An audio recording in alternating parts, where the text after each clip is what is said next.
Estás escuchando Voces Climáticas. En Voces Climáticas queremos difundir el impacto del conocimiento científico para lograr cambios y soluciones en el marco de la acción climática en América Latina y el Caribe, así como dar voz a quienes han logrado un cambio en sus vidas y comunidades gracias a ese conocimiento.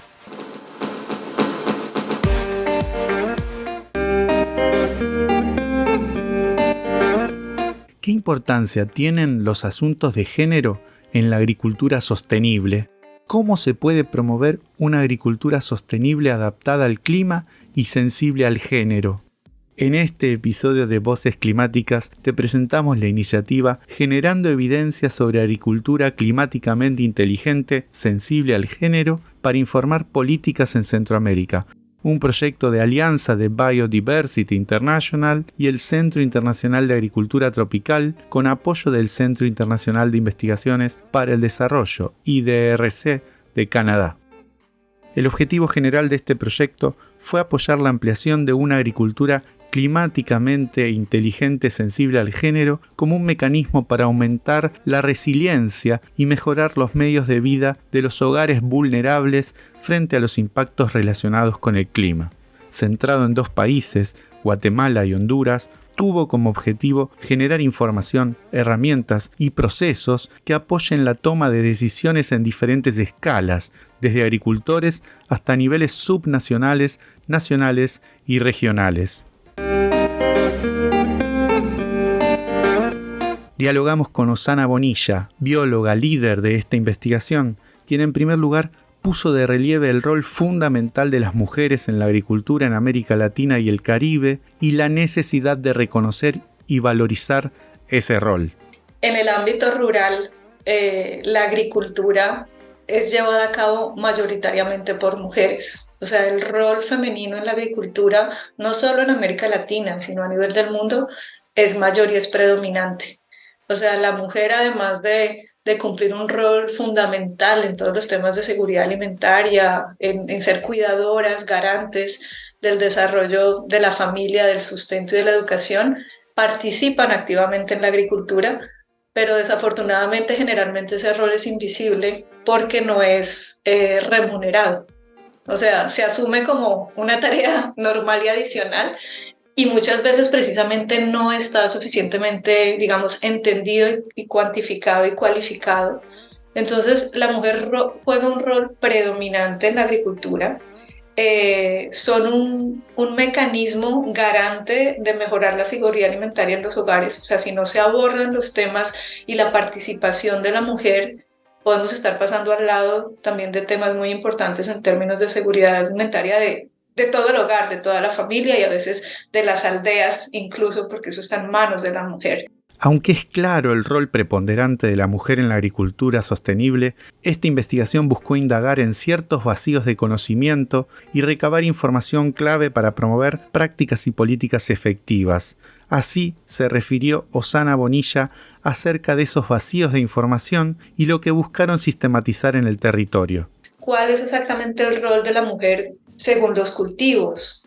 Si queremos promover prácticas sostenibles, ¿cuáles son aptas para la mujer, para la demanda y las capacidades y los conocimientos y los recursos con que cuentan las mujeres? Entonces, digamos que esto entra dentro de un contexto en que sabemos que promover prácticas o proponer soluciones no es una receta de copiar y pegar. No todo funciona en todas partes ni para todo el mundo. Siempre que queremos llegar a un territorio, a una localidad, a un país a promover, necesitamos primero entender el contexto climático, el contexto demográfico, social, de género, y empezar entonces con esa información y con las comunidades a definir qué sería más útil y más factible.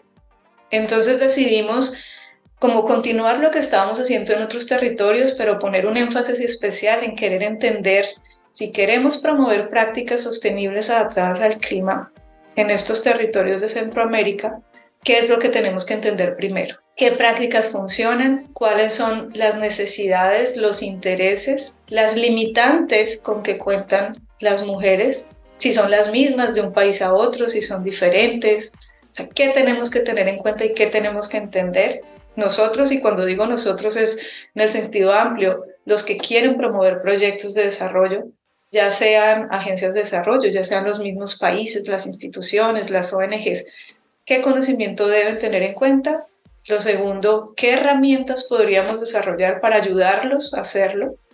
Y tercero, ¿cómo al entender mejor lo que está pasando en el territorio podemos informar el nivel nacional y el nivel regional de la gente que diseña políticas, que es un nivel mucho más alto, pero a veces también un poco desconectado de lo que pasa en terreno? Entonces, ¿cómo aprender de lo local y tratar de ver cómo informar lo nacional y lo regional para que estos diferentes puntos de entrada sumen esfuerzos y asimismo ayuden a que todas estas iniciativas que diferentes agencias, organismos, instituciones promueven realmente sumen y se puedan desarrollar en un ambiente, digamos, un ambiente también político habilitador para que esto salga adelante?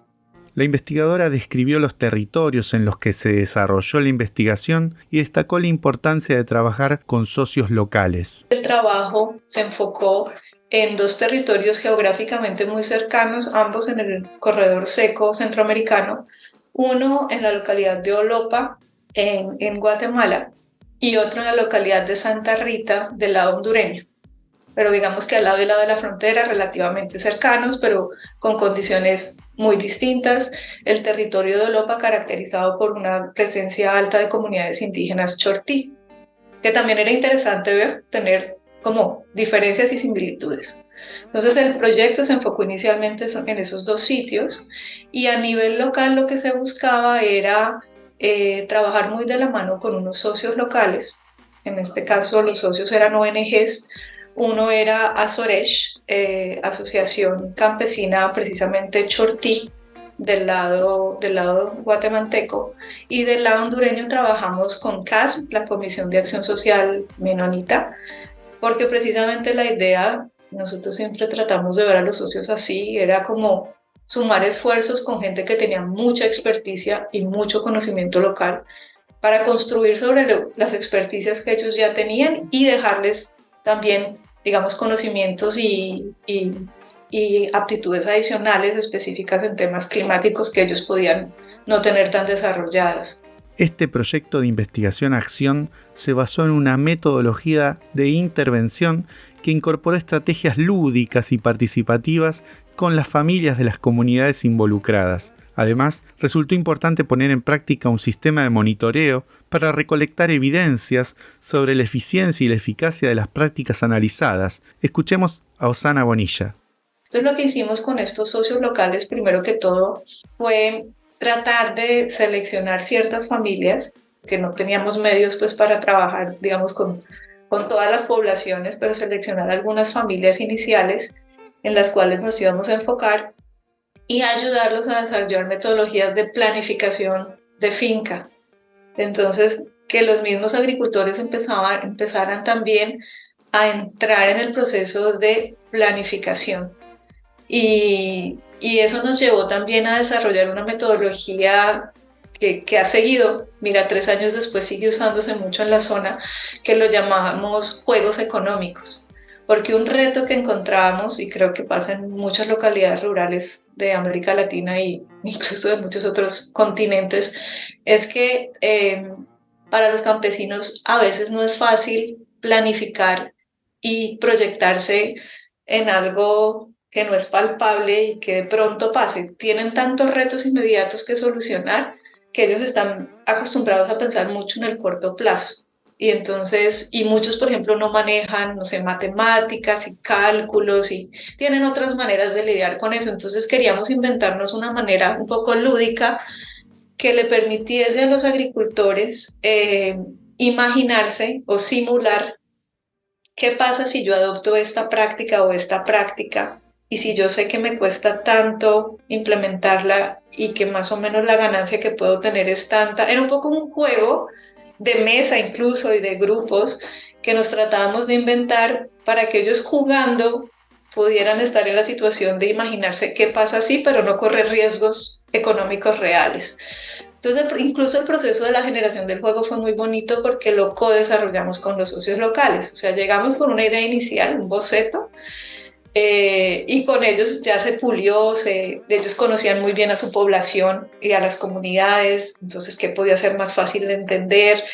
Y entonces, por ejemplo, ese juego económico que se llama Cultivar para Ganar, ha seguido siendo usado como metodología un poco para, como te digo, empezar a hacer que la gente se familiarice con las prácticas, con el potencial de ganancia que les puede traer, pero también con los riesgos que tienen que manejar cuando las ponen en práctica, etcétera. Entonces, digamos que un primer abordaje local fue trabajar con las familias, fortalecerles su capacidad de planificación, su entendimiento de las prácticas con las que llegábamos nosotros para tratar de fomentar esas prácticas, entonces hacerles entender muy bien en qué consistía la práctica, cómo había que implementarla correctamente, etcétera, y que ellos mismos obviamente seleccionaran las que más les convenían.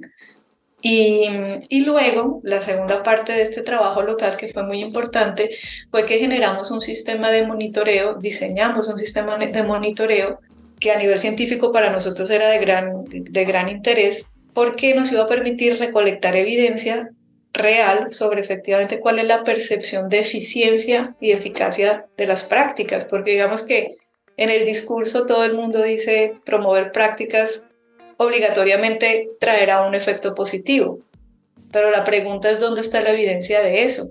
Es realmente interesante el conjunto de indicadores de esta investigación sobre productividad, eficiencia frente al cambio climático y cómo eran afectadas las mujeres, entre otros, mencionados por la referente de esta investigación. Los indicadores que nos interesaban mucho combinábamos dos tipos de indicadores, como te podrás imaginar, indicadores sobre qué tan eficientes eran en términos de mejorar su productividad, su ingreso, su capacidad digamos, de ser menos vulnerables frente a eventos climáticos extremos, no sé, como sequías, inundaciones. Entonces, qué tan eficientes resultaban esas prácticas frente a choques climáticos. En términos alimenticios, qué tan eficientes eran en mejorar su seguridad alimentaria y la diversidad de alimentos que consumían en el hogar. Y digamos, en el capítulo de género lo que tratábamos de indagar eran indicadores como en qué medida las prácticas le traían a las mujeres sobrecarga de trabajo o no, en qué medida les generaban acceso a recursos, a ellas también. Y la tercera era en qué medida ellas sentían que aumentaba como su empoderamiento y su participación en las actividades de la finca. Entonces nos interesaba saber si también a través de la promoción de prácticas, qué tanto afectaba positiva o negativamente aspectos relacionados con género y con toma de decisiones en la finca. También, por ejemplo, preguntábamos qué tanta voz tuvieron a la hora de decidir qué prácticas usar, qué tanto acceso tuvieron a los recursos que generó la práctica. La bióloga resumió algunos de los hallazgos de esta investigación. La capacidad de adoptar nuevas prácticas tiene mucho que ver con el acceso a tierra, con el acceso a recursos, porque muchas veces prácticas necesitan una inversión, así sea pequeña, y también con niveles como educación.